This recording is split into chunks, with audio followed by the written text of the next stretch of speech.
بسم الله الرحمن الرحيم. الحمد لله الذي هدانا لهذا وما كنا لنهتدي لولا أن هدانا الله. Dear brothers and sisters, Assalamu alaikum wa rahmatullah. Tonight we have on the discussion we are having on the famous letter of Amir al-Mu'minin alayhi salam to Malik al-Ashtar on the principles of governance in Islam. In the past few sessions, I talked briefly about the historical context in which the letter was written and explained why it is important in understanding the insight of Ali alayhi salam to have a clear picture, a clear idea of the historical context and the difficulties at the time, the matter of the Egypt and the threats by Muawiyah and Amr al-As, and why Ali alayhi salam picked Malik Ashtar to address the situation at the time.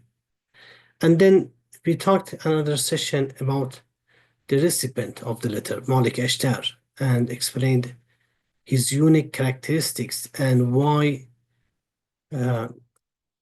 having someone like Malik Ashtar is important in understanding this unique letter, as it was discussed that it was someone like Malik that Ali alayhi salam knew that he has the capacity to understand his teachings and to apply them in practice. That's why Imam goes in details. Imam presents the highest levels of principles of governance from his moral and religious perspective to someone that he trusted and he knew that he is able to understand them and practice them on the ground. In the third lecture, we discussed the beginning of the letter, in which the Imam mentioned 4 categories of responsibilities of a government. So he talked about a ruler's responsibility to take care of the economic and the financial burden and responsibilities of the community, to address the need of the community, to properly plan for the economic betterment of the community that he rules. And then he discussed about the importance of maintaining security and safety for the people as one of the most important responsibilities of a ruler. And then the Imam talks about a ruler's responsibility to provide the ground for spiritual and moral development of the people, so they can develop themselves, they can walk a path that leads to betterment of their spiritual capacities and also their knowledge and understanding of their faith. And finally, Imam mentioned about the responsibility of a leader, of a ruler, to make sure the land, the territory that he rules would be built on, would be flourished, would be developed.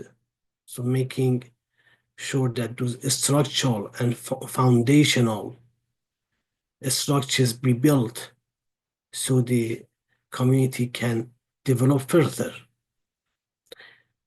And we also talked about the what Imam alayhi salam mentioned later on about um, a ruler's responsibility of making sure that he has this habit of showing compassion, showing mercy to the people, that his heart is geared, his heart is directed towards loving people. And Imam highlighted that this is very important, that your rule would be a caring rule for the benefit of the people. What I'm going to add in tonight's session are a few other points of the insights that Imam presents in this letter, including the way in which Imam illustrates the responsibility of a ruler before Allah subhanahu wa ta'ala because of the position of power and authority that he has over people. We will talk about the Imam's insight on how a ruler has to make a balance between the policy of forgiving people, of going easy on the people, at the same time having this leverage of punishment to punish the ones who are committing crimes, and which one takes priority. And Imam explains it in his letter. And then Imam's insight and warnings that he gives to Malik al-Ashtar about the dangers of having power and authority and what one should be mindful of as a ruler. And finally, the other topic that we are going to cover tonight is about Imam's discussion, Imam's elaboration on how a ruler must be fair in treating people, not giving advantages to his close people, relatives, so on and so forth, and not practicing favoritism. So these are the main subjects that we are going to cover tonight, inshallah. So starting from the main point, that first point that I mentioned, in which Imam alayhi salam explains that a ruler's authority over the people is a matter of trust and a responsibility God bestowed upon them. And a ruler is responsible to make sure that he takes care of the people that Allah subhanahu wa ta'ala gave him authority over them. Imam alayhi salam says in the letter, وَقَدْ اسْتَكْفَاكَ أَمْرَهُمْ وَابْتَلَاكَ بِهِمْ, after he advised Malik as a ruler to be caring for the people, to remember that if he has power over people, Ali has power over him, and Allah has power over Ali. And ask him to treat people in the same way that Malik as a ruler would expect Allah subhanahu wa ta'ala to treat him in the day of judgment. Then he continued, وَقَدْ اسْتَكْفَاكَ أَمْرَهُمْ وَابْتَلَاكَ بِهِمْ. O Malik, Allah entrusted you with the affairs of the people to take care of them. And وَابْتَلَاكَ بِهِمْ, and he also tested you through them. So these responsibilities that you have towards people when you are entrusted to take care of the affairs, it's also a matter of divine trial for you, how you would do in this position of authority that Allah lets you have it. So this makes it a very different approach to understanding the rule of a governor, that you don't own the people. You don't have this absolute power to uh, act the way that you want. No, it is just a matter of trust.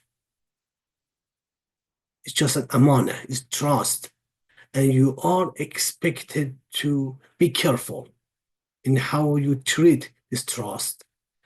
And it's also a matter of divine test for you on this matter. And the bigger the responsibility, the bigger is the test, the divine trial.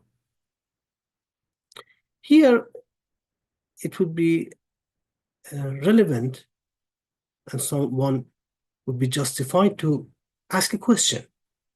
So, does Imam means by saying that Allah entrusted people to you and he put you to divine trial, does this mean that every ruler who is appointed, who is picked over the people, having the authority over them, is someone picked and chosen by God, by Allah subhanahu wa ta'ala? Is that what, can we have this implication from the Imam's statement?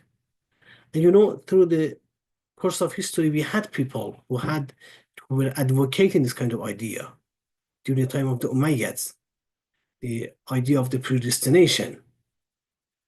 So they had this, they advocated the idea that if someone is your ruler, if he is practicing injustice, if he acts so and so, but remember that he is appointed by God. Allah wanted him to rule over you and has authority over you. The same kind of understanding you could see in the other faiths. Also, for example, in the Catholic Church, especially during the medieval era, when the kings were understood to be chosen by God and appointed by God through the Pope. So is this what Imam wanted to say? I would respond, no, that's not the right implication from the Imam's narrative. So to explain, we have to understand that the divine wisdom necessitated, it made it necessary, made it important, made it obligatory to let humans exercise their free will.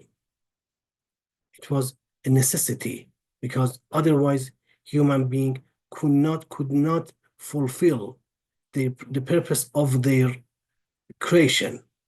What makes humans different from angels of Allah is the very fact that they have free will, they can exercise it. And the divine wisdom requires one to be able to act on free will. So Allah lets us to make our own choices and act upon them. But when I'm making a wrong choice, when I'm saying a word that I shouldn't say, Allah has the ultimate power over everything. So He can stop me from saying that word, but He doesn't, which means that in a sense, He let me to say it, but not because He is happy with it, rather because it is the requirement of His wisdom to let me exercise my free will. So the same thing can be said about the politics. So when Allah subhanahu wa ta'ala lets us, human being, to exercise our free will, and within a community, within a society, there is a dynamic, the power dynamic, there are different rule positions. Sometimes there are elections, people, they pick someone to rule over them. Sometimes there are other means that happens. So when someone takes a position in the community, it is not necessarily correct to say that Allah wanted him to do so. No, what matters is no matter what kind of position I end up getting in the society, what people trust me to do, the kind of the responsibility people uh, uh, they uh, give to me to fulfill, then I would be also responsible before Allah.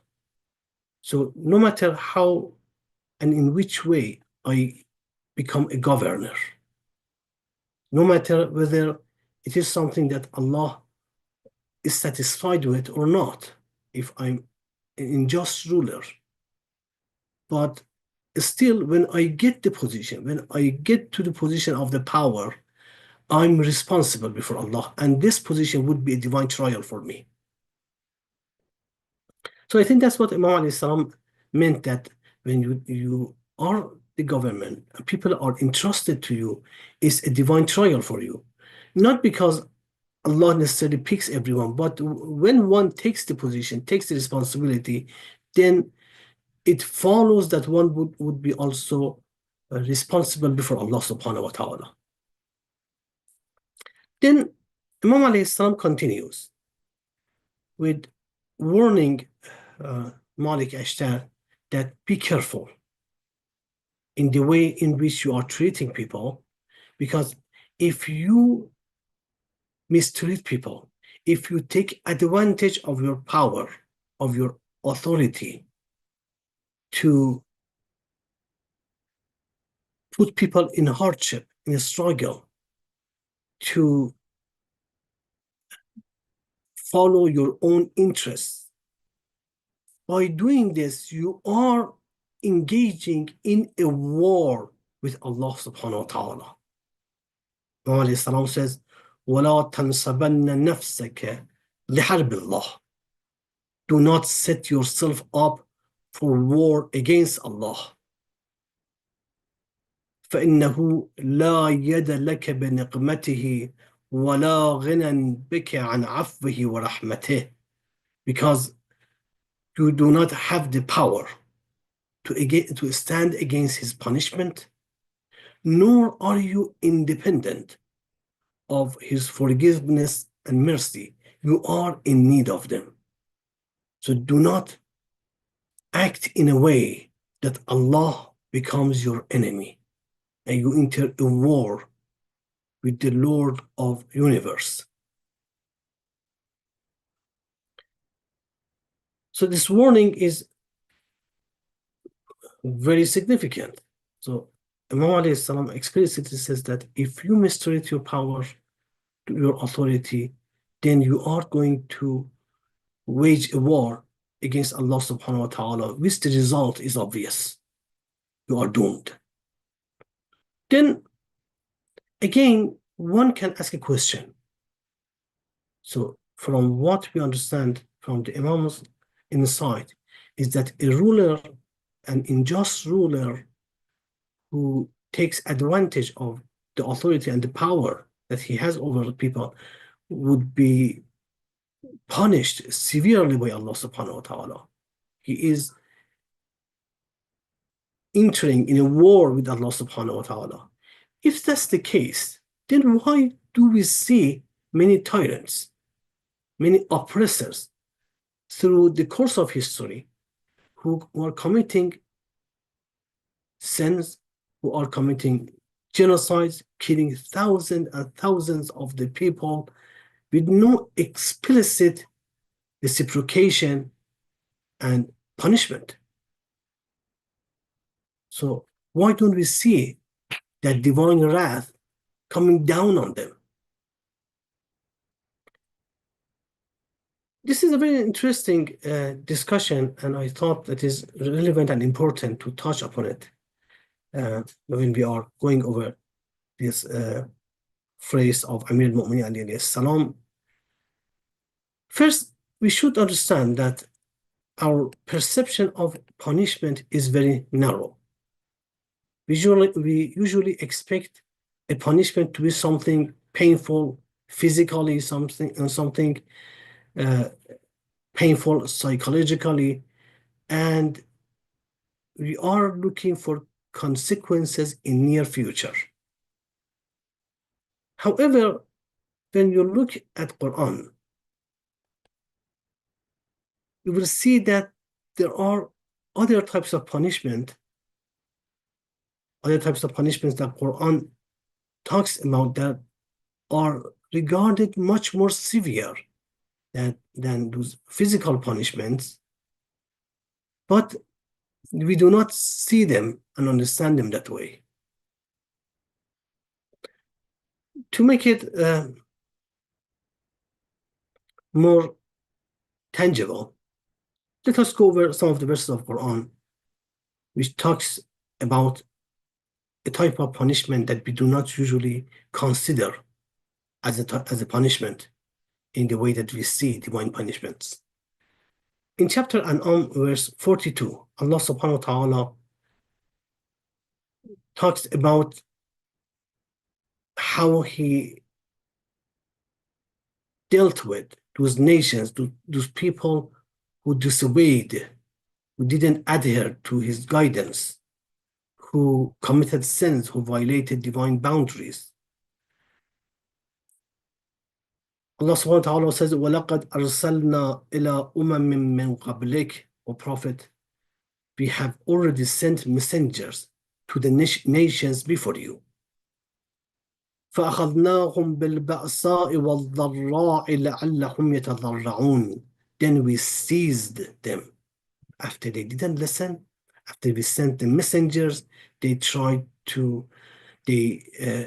disobeyed, they deviated the message, they didn't follow the divine guidance.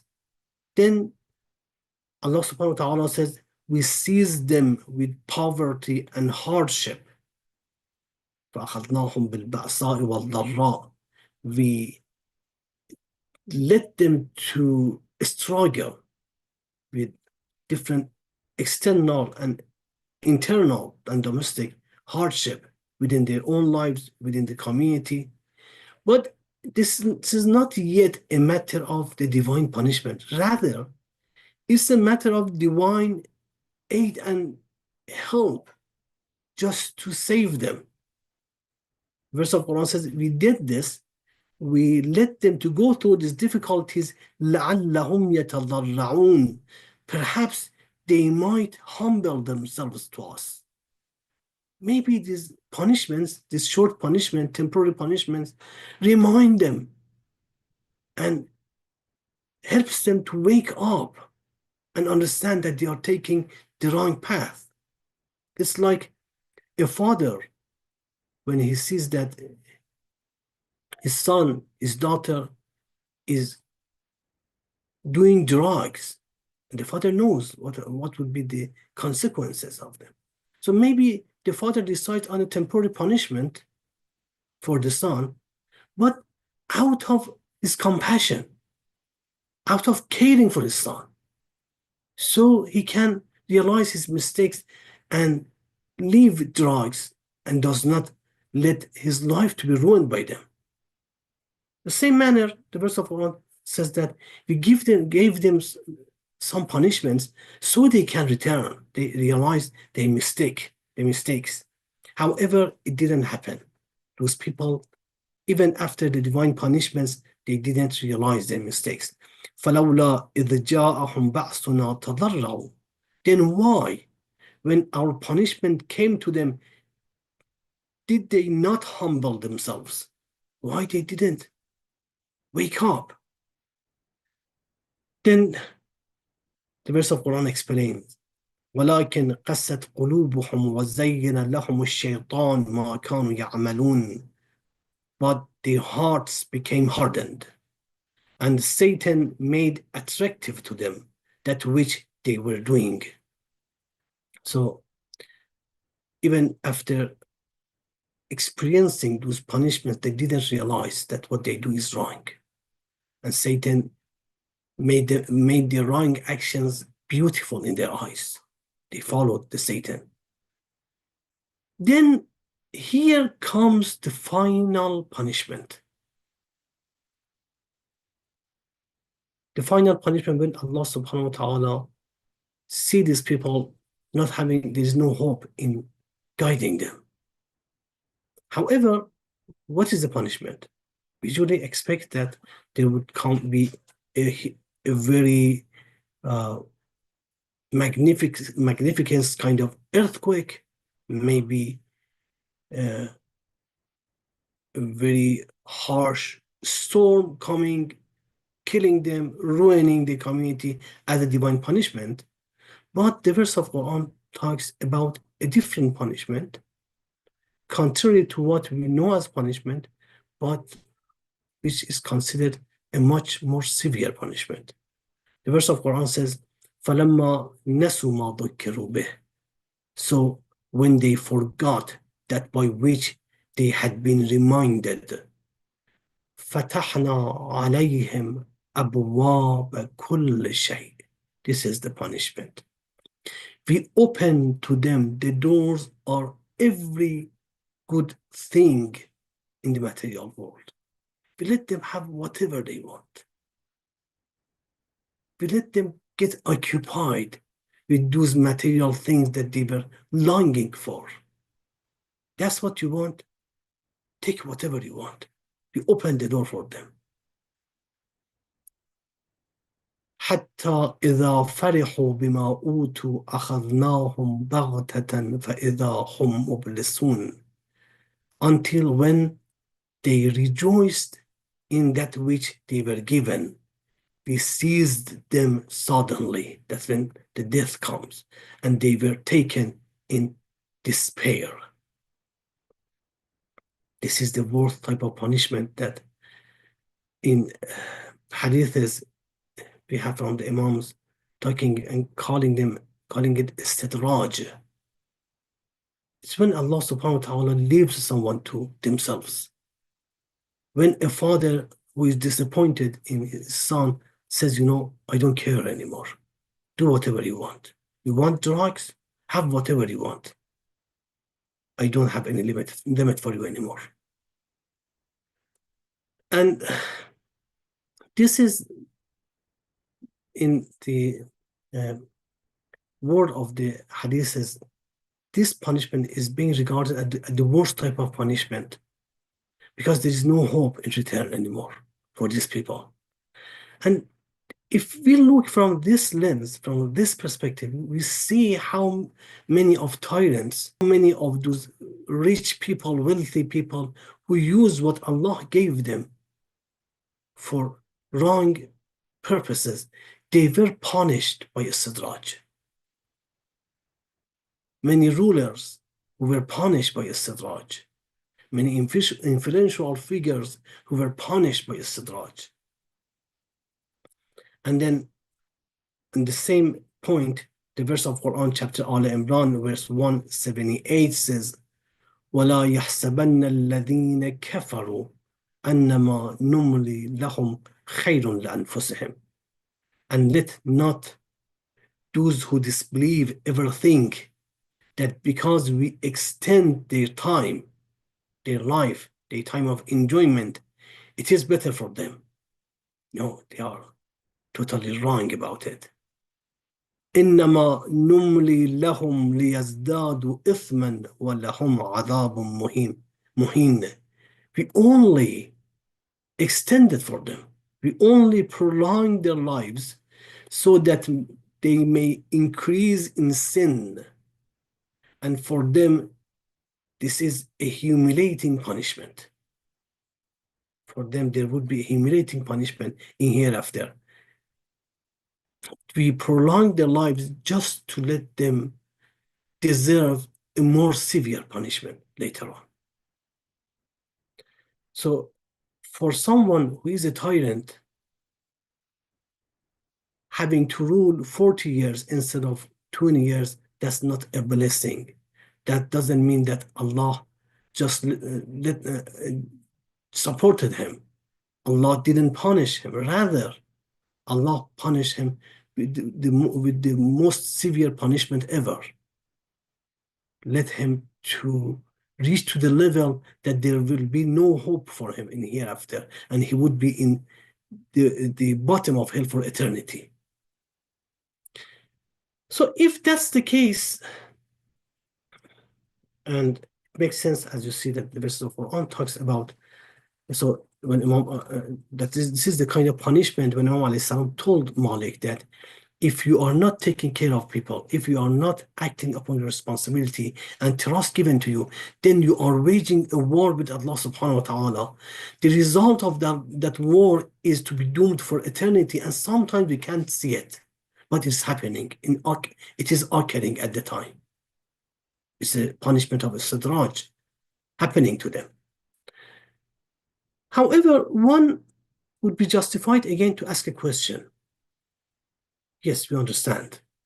We can see how prolonging a tyrant's life would be a matter of severe divine punishment for them, as the verses of Quran explains.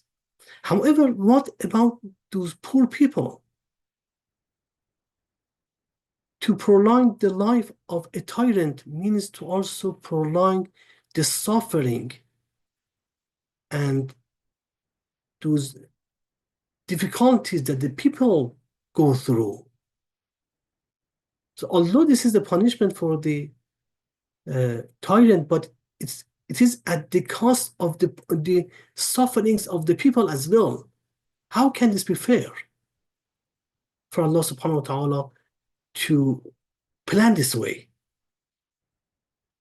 This is a very good question, and I think it's also important to address that here. To discuss it briefly, considering the limited time that we have, this question inquiry comes from a misconception that we think that an unjust rule relies on a certain individual.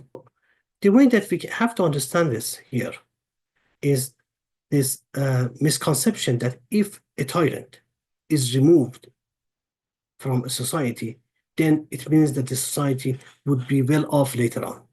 Everything would go back to the ideal situation. So we think that the difficulty and the kind of the suffering of the people is matter of an individual. If Allah doesn't let this tyrant to live longer, it means that people would have a chance to breathe. However, when you look at the Quranic perspective, we see a different picture.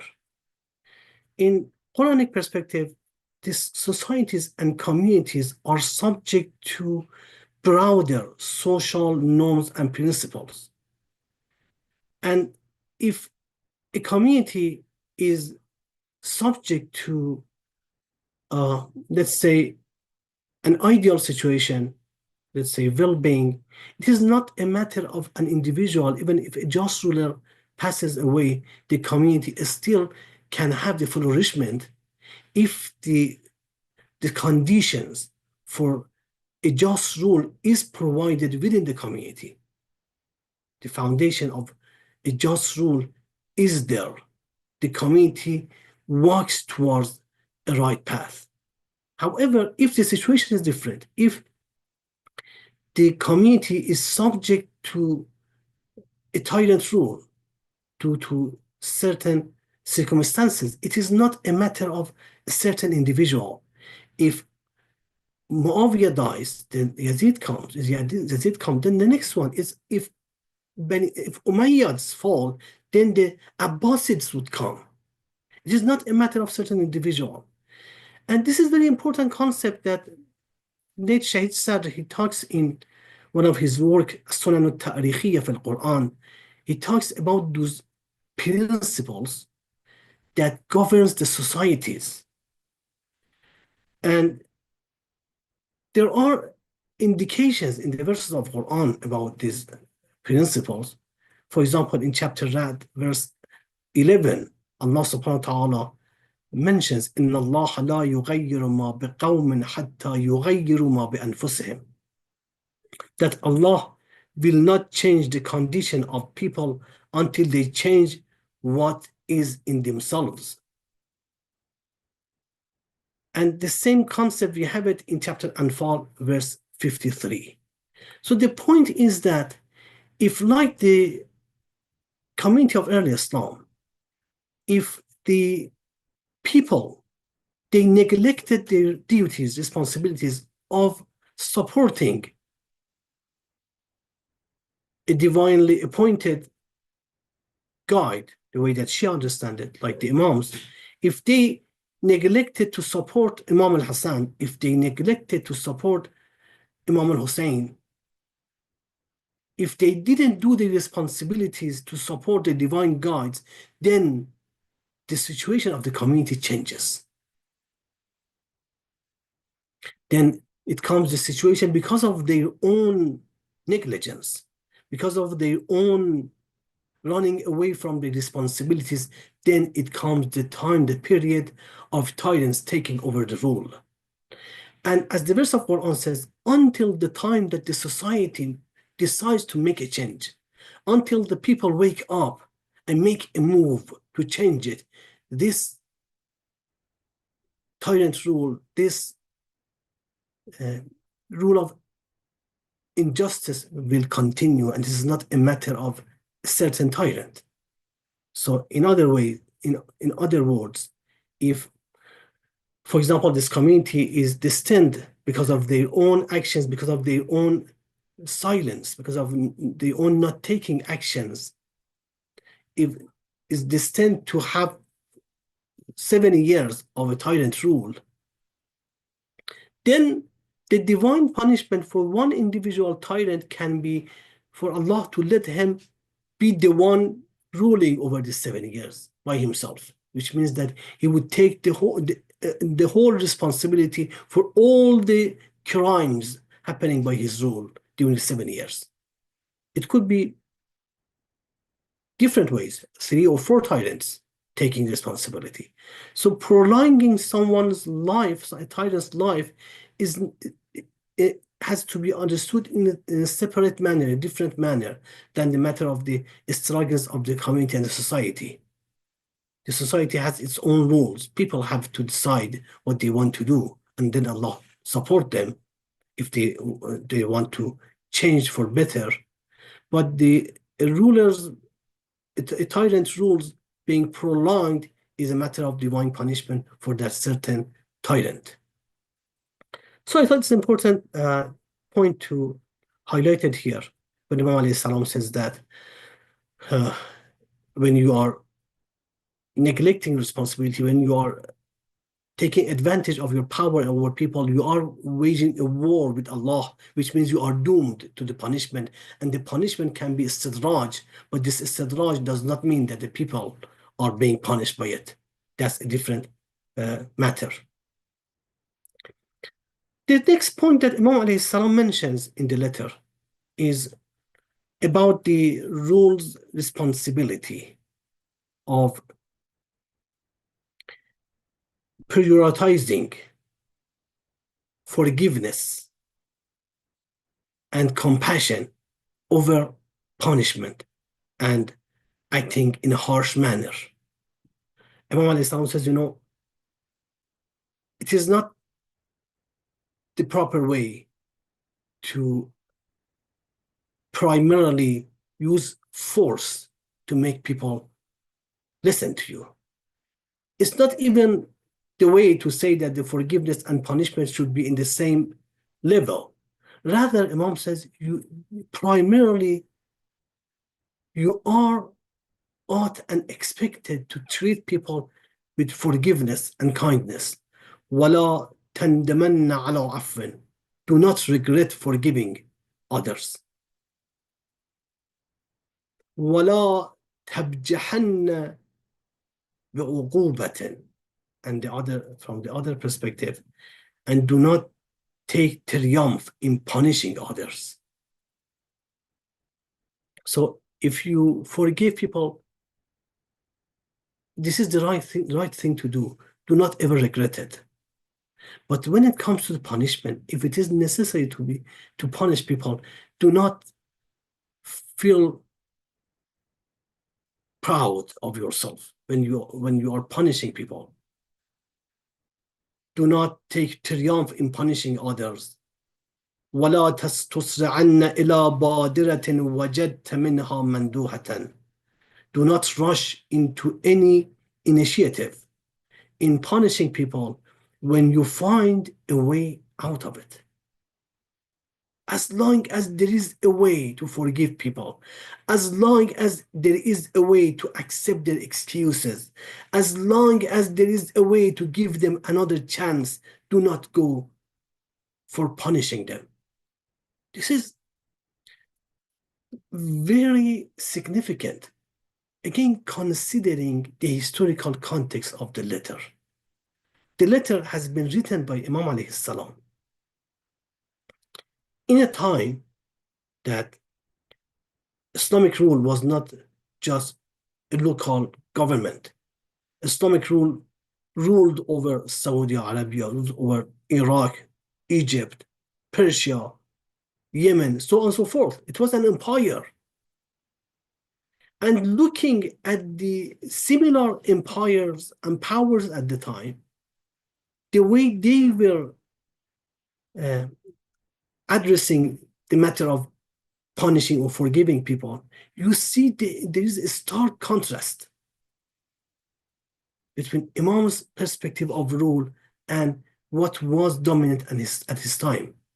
For example, take, for example, the Roman Empire. The Byzantine practice, if you look at the historical documents about the Byzantine practice, like, for example, at the time of the Justinian I, and there are many other emperors, the main policy was to use harsh retribution as a deterrent for the people, to not let anyone dare to disobey the rule. So primarily, the principle was to punish people, was to show force and to scare people so no one dares to disobey. That was the kind of the dominant perspective at the time. And to see Ali alayhi salam taking a stance of restorative justice, a kind of modern concept that we have it today, although we do not even today, we can, I don't think that many can claim that they act upon it properly. But Imam alayhi salam advised based on restorative justice, help people, build the people, reform people with compassion and forgiveness rather than punishment. This is a very beautiful point of the Imam alayhi salam's letter. And then Imam alayhi salam warns Malik, be careful. Power can lead to arrogance.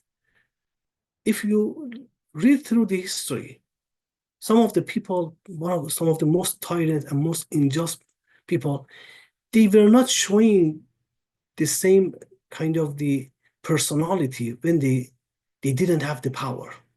Sometimes they were normal people, caring even people. But when they got the power, that's when the joys of power can bring arrogance. It's very dangerous. So Imam alayhi salam warns Malik, وَلَا تَقُولَنَّ إِنِّي مُؤَمَّرٌ آمُرُ فَأُطَاعُ. And do not say that I'm in command. I order and I'm obeyed. Do not let such an arrogance get into your heart. فإن ذلك إدغال في القلب ومنحكة للدين وتقرب من الغير. Because for that is the corruption in the heart, a weakening of religion. Because when you do that, people, they see it as a result of faith, as a result of religion. They accuse faith of doing this. And then the Imam says, but تقرب من الغير, and this drawing near to change. That's the kind of treatment that makes people to raise against you, finally, eventually. It would ruin your rule and not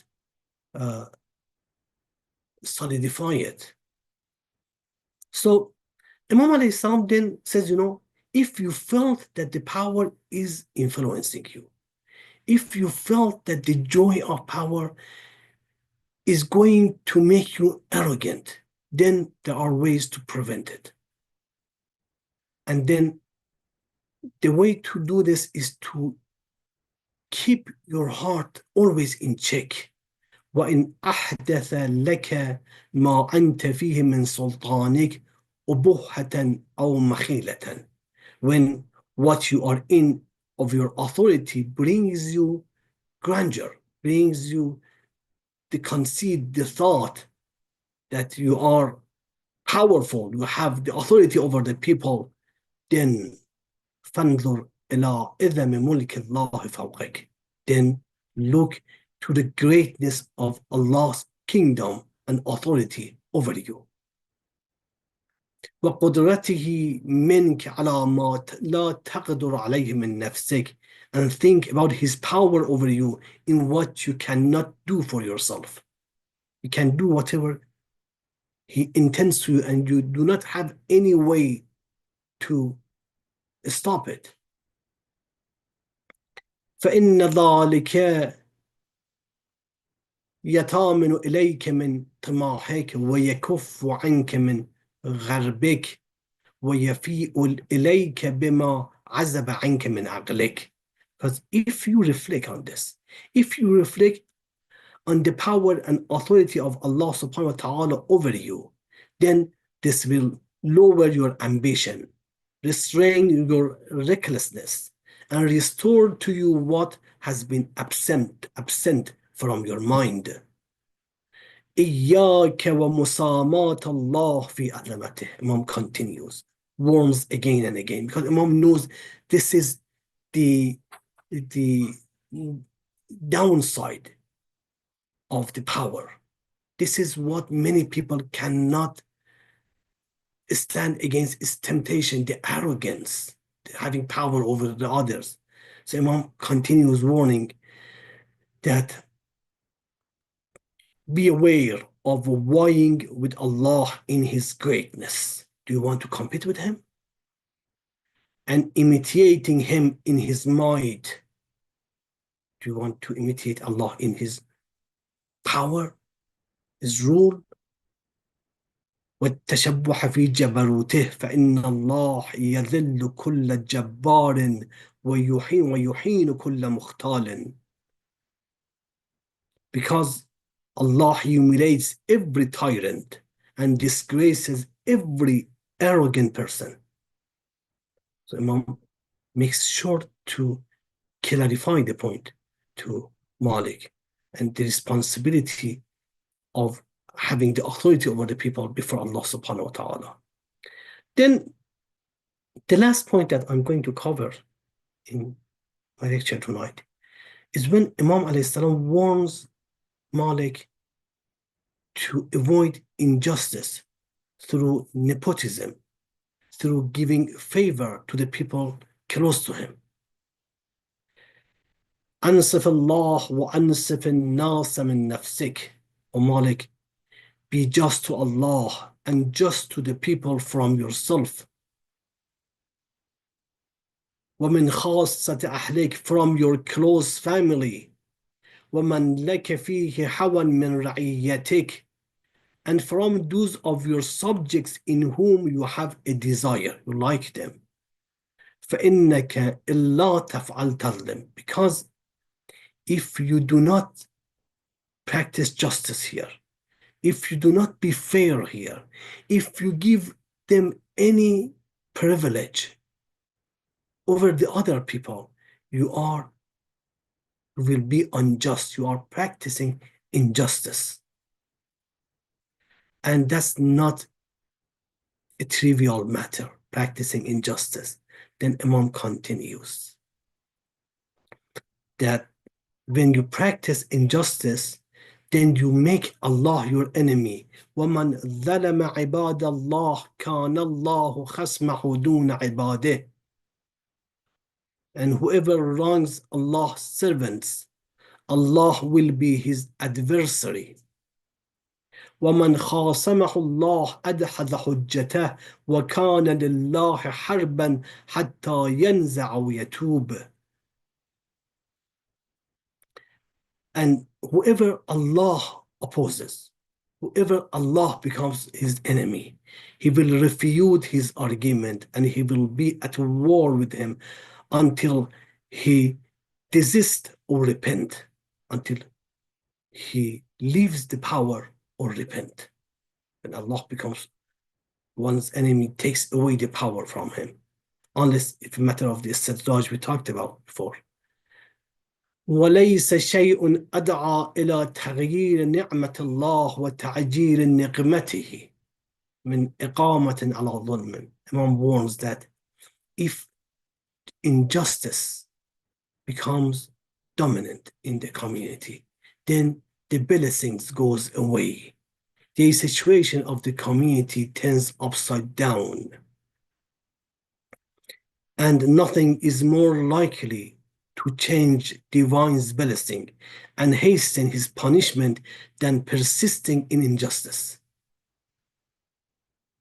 فإن الله سميع دعوة المضطهدين وهو للظالمين بالمرصاد, because Allah subhanahu wa ta'ala hears the prayers of oppressed and is ever watchful over the wrongdoers. When you practice injustice, there are people who are crying out for Allah's help. And then Allah would engage in a war against you, humiliating you, taking the power and authority from you, and dooming you for eternal punishment. So the phrases, the warnings that Imam alayhi salam says are very significant.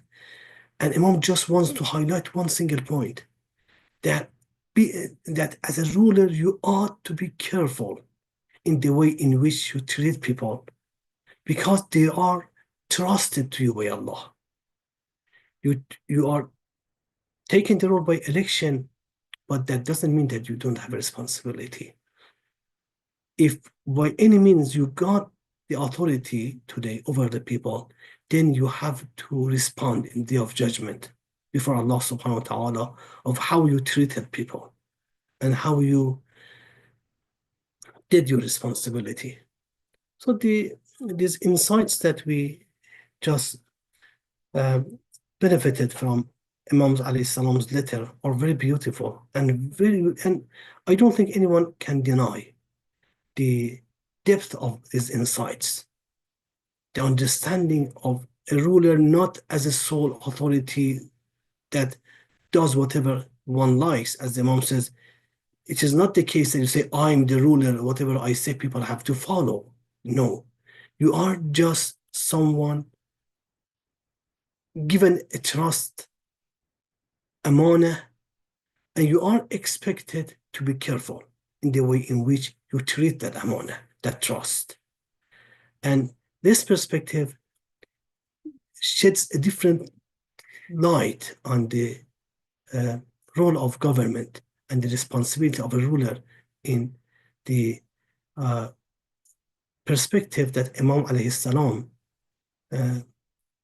illustrates in this insightful letter to Malik al-Ashtar. May Allah subhanahu wa ta'ala gives us the blessing to benefit from the insights of Ahlul Bayt, especially from the insights of Ali alayhi salam in this letter, and to understand the beauty and the morals behind their teachings, and to be able to practice them in our individual and social lives, inshallah. Please recite a salawat.